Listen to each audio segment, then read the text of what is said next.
Shalom. యెషయా గ్రంథము 64వ అధ్యాయము 4వ వచనము. Isaiah chapter 64 verse 4. తన కొరకు కనిపెట్టు వాని విషయమై నీవు తప్ప తన కార్యము సఫలము చేయు మరి ఏ దేవునిని ఎవడు ఏ కాలమున చూచి ఉండలేదు. అట్టి దేవుడు కలడన్న సమాచారము మనుషులకు వినబడలేదు. అట్టి సంగతి వారికి తెలిసి ఉండలేదు.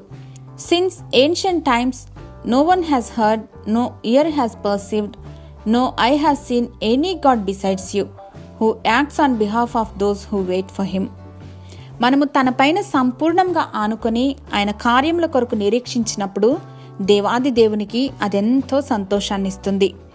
చాలామంది నిరీక్షించే సమయాన్ని బట్టి అదొక నిశ్చల స్థితి, అంటే ఎలాంటి క్రియలు జరగని నిర్జీవ స్థితి అని అనుకుంటారు.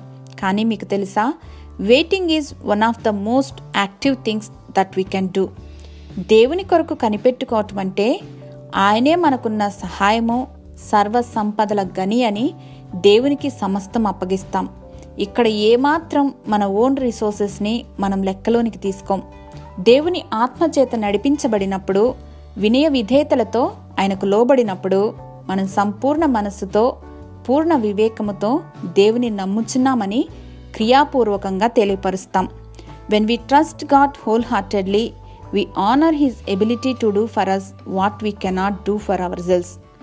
మనమంతా కూడా దేవుని కొరకు హృదయపూర్వకంగా నిరీక్షణ కలిగి మహోన్నత కార్యములను చూచుదుముగాక. ఆమెన్.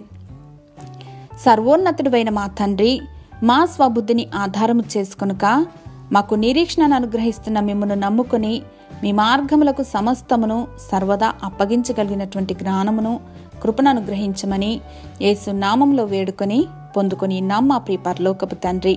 ఆమెన్.